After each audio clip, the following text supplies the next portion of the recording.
And now I'm happy to bring up to the stage Christine Rhinehart, lead PM for the business to consumer selling team. Remember, today's all about the selling APIs. She's going to give you an overview into all of the public selling APIs, and then we're going to deep dive in further sessions through their major features. Welcome, Christine.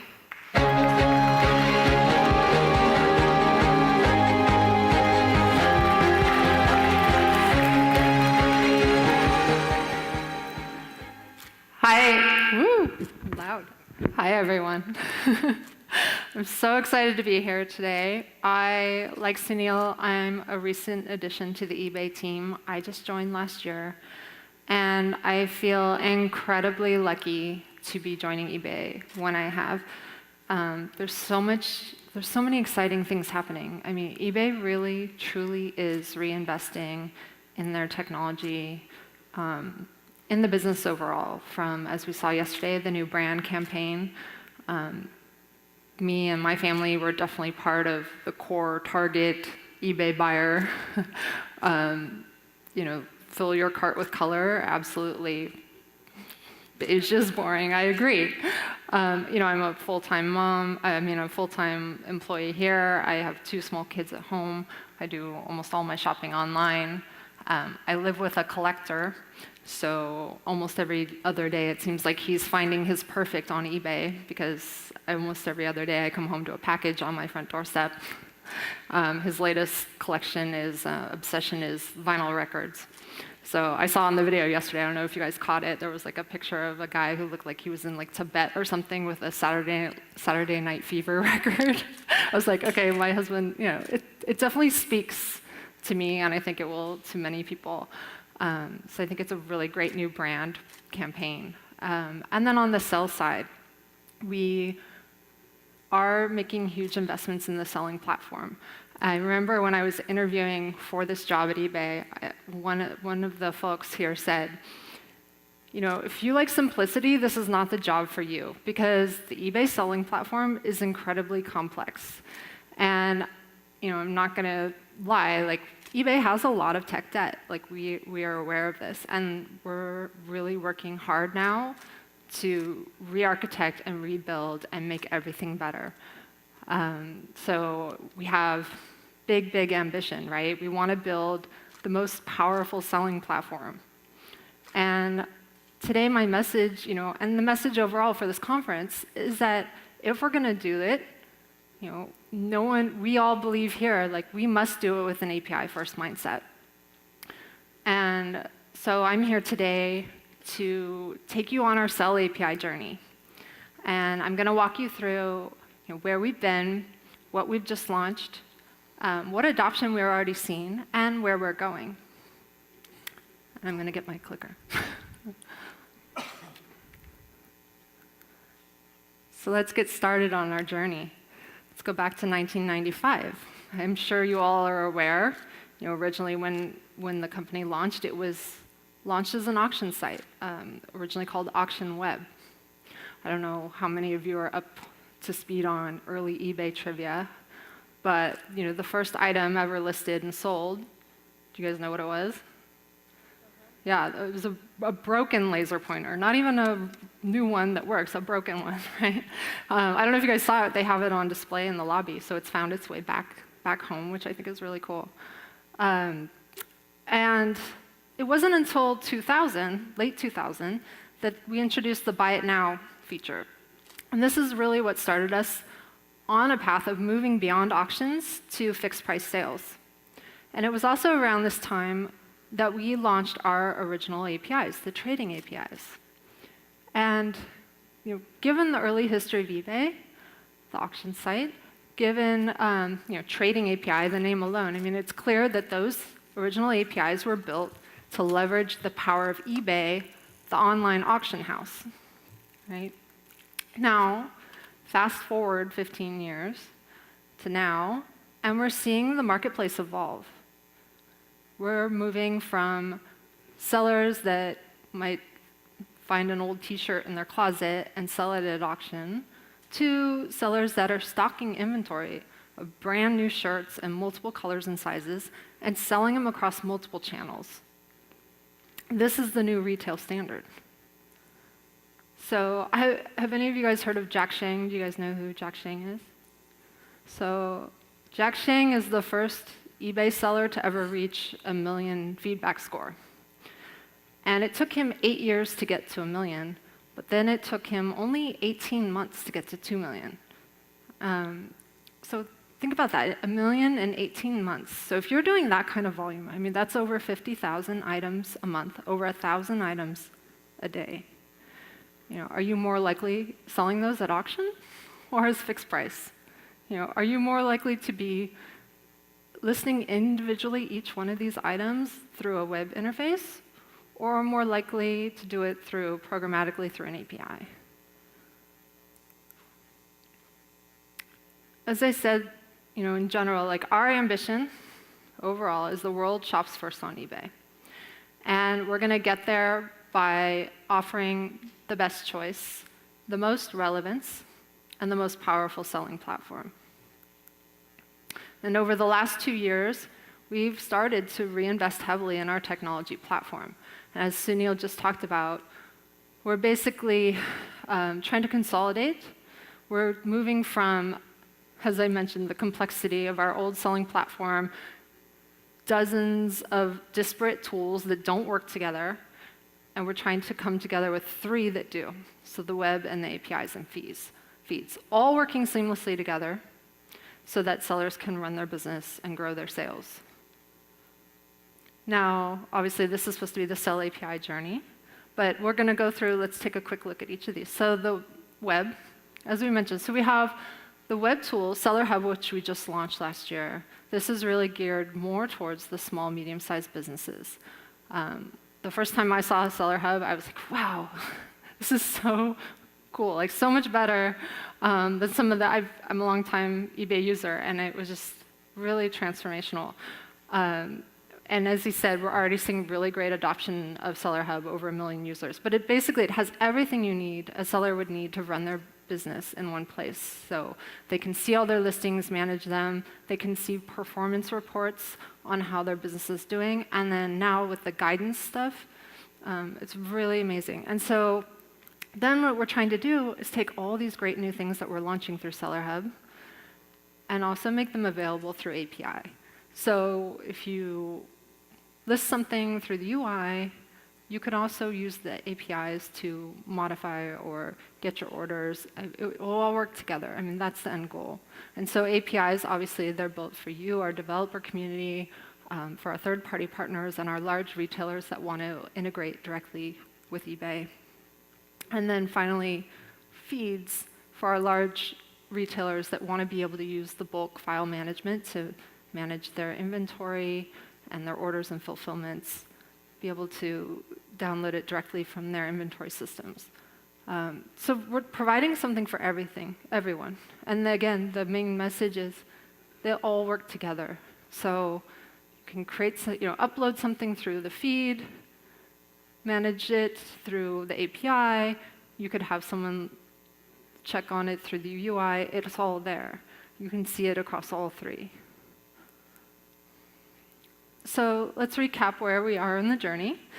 As we said, we started out as an auction site, but now we're moving more towards fixed price. We're reinvesting in our selling platform. And then we get to 2016. And let's take a look at what API usage we've seen in 2016.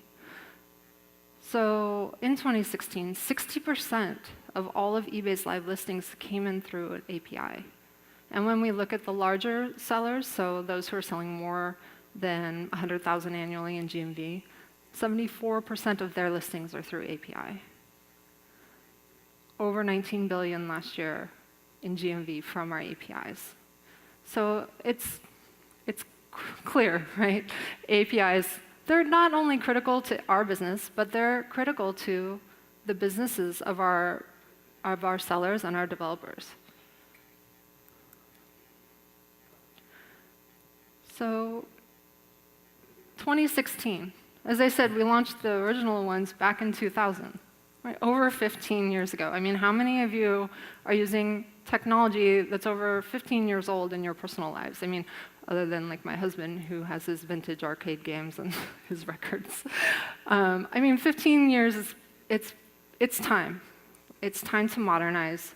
And so last October, we launched our brand new suite of Sell APIs and Buy APIs.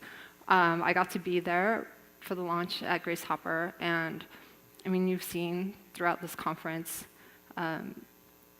Gail is very passionate about these. So, and I can tell you, her passion is real, and it's infectious. And we were really, really excited to launch these new APIs. It was a total refresh, built from the ground up, truly generational improvements, and basically introducing all the retail standard capabilities through an API, a lot of great new features that never before made available in our APIs. And we've really listened to our developer community. We've tried to modernize, change basic operational details that matter to developers. I know we have feedback, for example, we need better error messaging, and it's something that we're working on. It is a focus that with the new APIs, we tried to improve, and we're working on improving error messaging. We're expanding the developer portal, website, and tools, launching all new docs, all the new Explorer tools. And what we wanted to do with these APIs is really a way for us to share the new features and benefits of eBay with you, our developer community. So every new feature that eBay is going to be bringing to market, we want to plan and design it with the API-first mindset. And we want to make it easy for you to be able to fast and easily implement capabilities, fix bugs, launch new features. And we're looking to you to give us feedback, as she said, like influence us, give us feedback, tell us what works for you and what doesn't. And it's a journey, and our end goal is to do it with the API-first mindset and really provide everything that you need to build a great experience for your customers.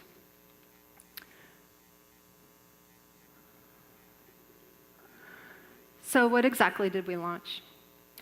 The goal was to provide, as I just said, everything that you need to build a unique selling experience from end to end. So we have the account and metadata APIs to help sellers manage account settings, things like creating fulfillment policies and return policies. And, as you said, how many of you today, you have experiences where you have to take your seller, your customer, off of your application onto the eBay site to complete a specific use case?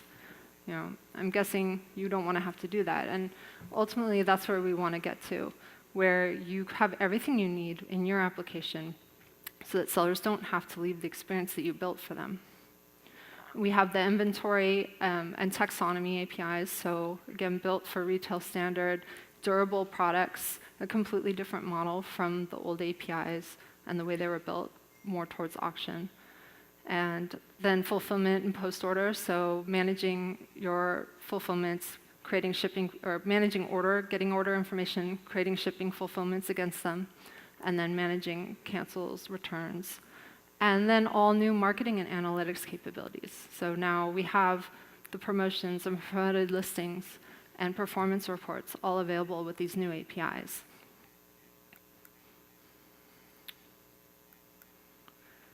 So we launched these new APIs, and we're already seeing really great adoption. And hundreds, I think last time I looked, there were hundreds of different client applications that are already actively using these. And we've already created over 360,000 product SKUs through the inventory API, over 1 million items promoted with the new marketing APIs. So really great adoption, and we're excited to see even more. And so, as I said, we've already seen really great engagement from our early adopters, and some of the new. We all have a bunch of new integrations that are already getting ready to roll out this year. We've gathered really great feedback from working closely with these early adopters, and they're guiding us onto kind of our roadmap and where we move next. So for those of you who are wondering, well, why should I use them? When would I use them? We got that question yesterday, when do I use the old or the new? So let's kind of go into that. I'm going to talk more about the key benefits and capabilities of the new APIs. So as I said previously, this was a total refresh. So we've completely modernized these APIs. We've gone from the old SOAP and XML to the new REST and JSON. And they're built on a brand new, more performant stack. They're more reliable, they're faster. And ultimately, as I said, we wanted to make it easier to develop against. We've streamlined the operations and tried to make everything really simple and easy.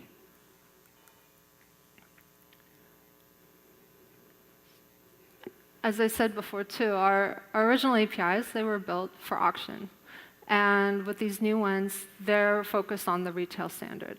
So we see the market move. 87% of our listings today are fixed price. And so to reflect these needs, our new APIs make it easier to publish SKU-based inventory, durable goods. So now you have a concept where you can have an inventory location, you can create the product, specify where it's located, and that product lives on. And whether you can see, then you can start and stop listings without losing that product information. So you now have that concept of a durable good instead of a listing that may come or go. And we've also made these interoperable with our Feeds platform. So this is some new capability that we didn't have before. Before, if you were using Feeds, the APIs didn't work for you. And now they do. And they're built on the same stack. And then the other one the other feedback we've gotten a lot of, and I've heard yesterday from several of you, is you have sellers that really want to build their brand. They have private catalog products, and now we have the ability for them to upload their private catalog via the inventory API and create product-branded featured pages. And so this is really something that we're really excited about, and I think you guys, your customers will be too. So again, we're trying to provide end-to-end capabilities. So the key message here is all the new features that eBay's bringing, we want to bring them in the API. And things that previously weren't available via API now are in these new ones.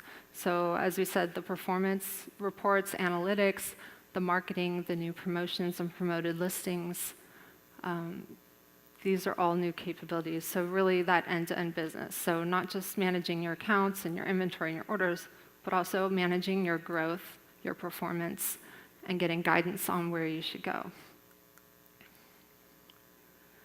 So kind of going back to that question of when should I use the new, when should I use the old?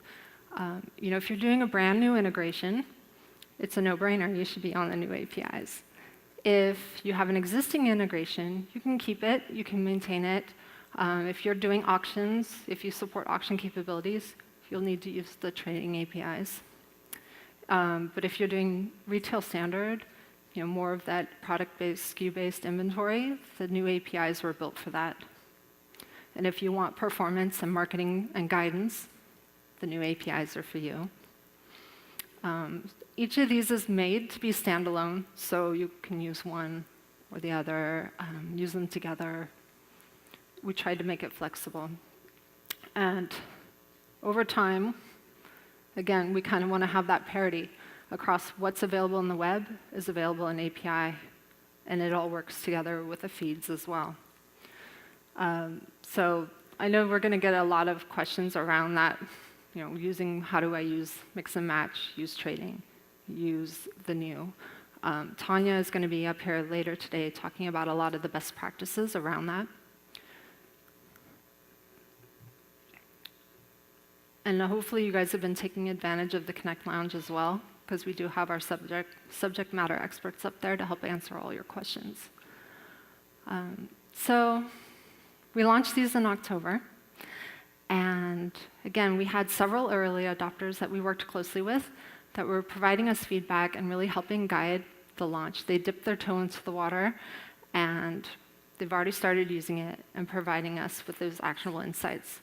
And this has guided our roadmap as we continue to close some of the gaps. And we're excited to be adding and innovating with new features that we've never offered previously. So let's take a look at some of the things that we've just launched and will be coming in this year. So one of the first pieces of feedback that we received was related to the inventory API. We heard that it's not, it's great. I want to be able to create new inventory listings in this new inventory model. But what about all the existing listings that I have? I want to be able to migrate those over. I don't want to have to end those listings and create a new one. If I do that, I'll lose my item history. So by migrating, we basically are closing this gap with a bulk migrate listing call. So that's one of the first things that we're launching. And Ganga will be up right after me, after our break, to talk more detail about the inventory API and some of the new features and capabilities there. And then for the first time, again, we have the marketing capabilities available via API.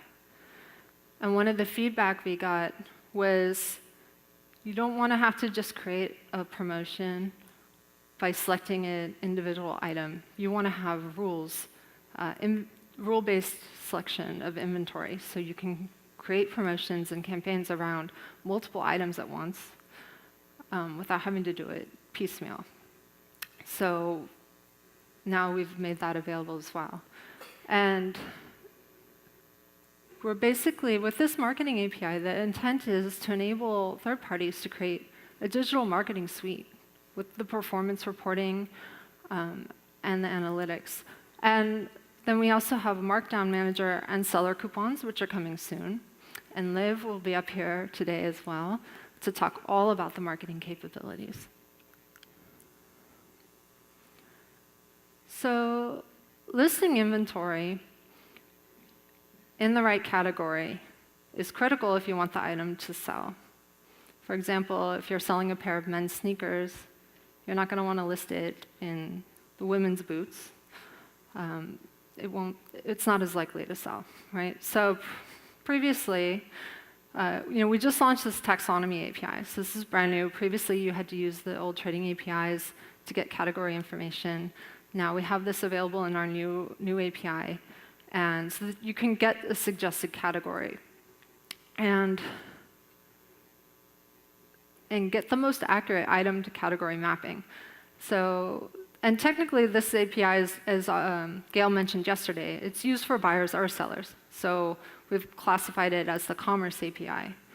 And again, so the concept here is, if you're going to list an item, this API can tell you what category it should be listed in so that a seller can find it, or a buyer can browse for it, right? Where would they look for it?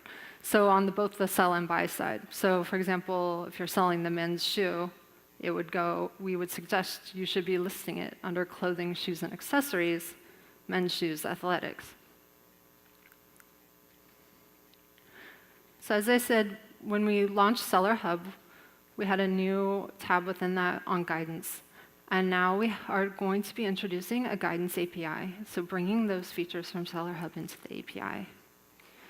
And this is going to help sellers determine things like what listings are underperforming, help make recommendations such as suggested price and title keywords, provide data such as which products are in demand so that you can source the right inventory at the right time.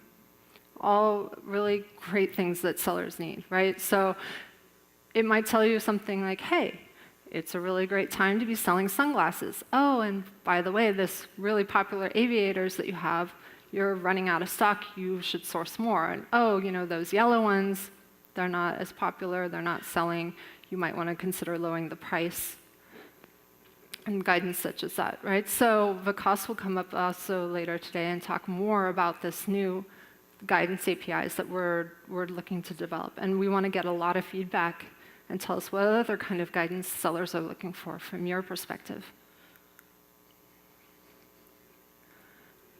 So eBay guaranteed delivery, and Sunil talked about this, right? So as I mentioned, with these new APIs, all these new features like guaranteed delivery that eBay is bringing to market, we want to make them available in the new API, enable them in the APIs.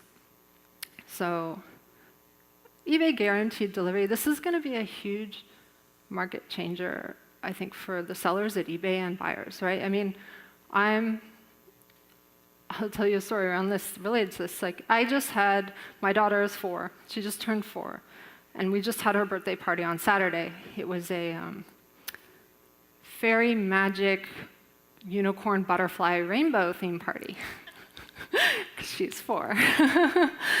And that's what 4-year-olds want, apparently. So I'm trying to plan this party, and, again, being a busy mom, doing my shopping online at the last minute, looking for like plates and napkins with unicorns on them and happy birthday banners and rainbow. And these are items that if they don't get there Saturday, like, I don't need them after Saturday.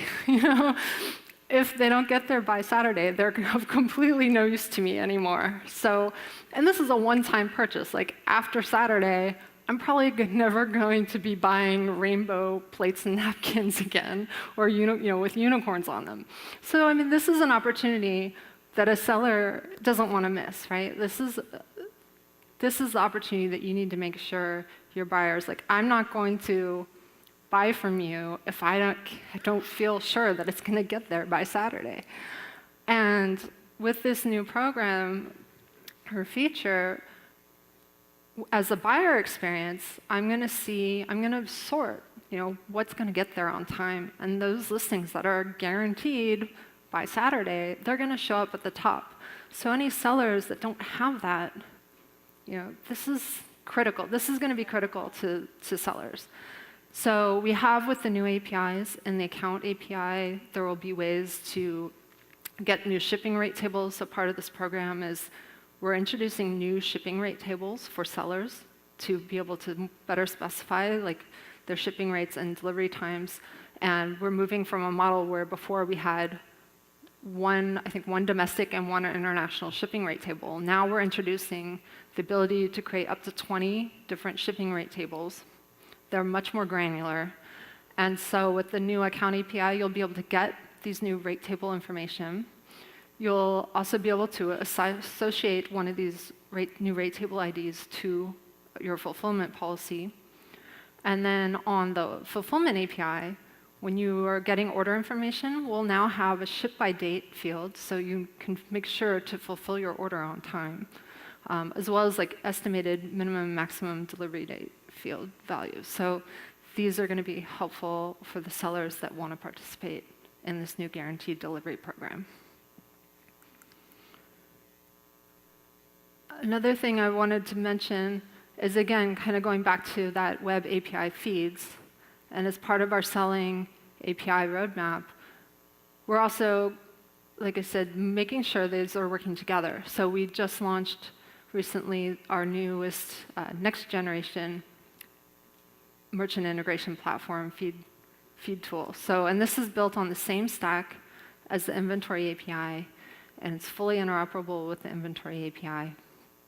And again, for this is mostly for the larger resellers that want to upload data from their inventory management system directly via UI or file server, and download order information for fulfillment processing.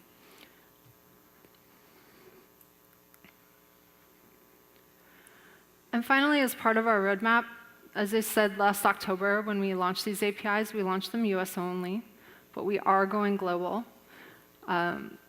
Technically, not all of these APIs are available in every site, although in some cases you can use them across different sites. We have already, I think, over 14 different sites that are being used with these new APIs.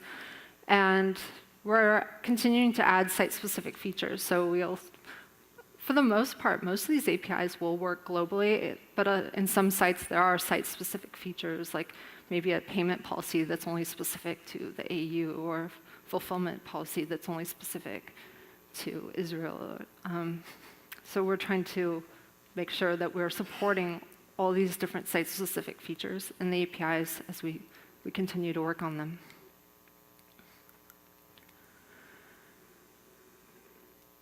So we talked about kind of where we've been, what we launched, and where we're going. And as we said, we're aiming to build the most powerful selling platform. And the message that we want to make sure you remember is we want to do it API first. We must do it API first. Everyone who's here at this conference believes that and is passionate about that, and we're trying to get there. And if you haven't already, we want you to come check out our new APIs. We want you, obviously, to connect with us here today and at this conference and going forward beyond this event. Because we're looking for you to help shape the rest of our journey.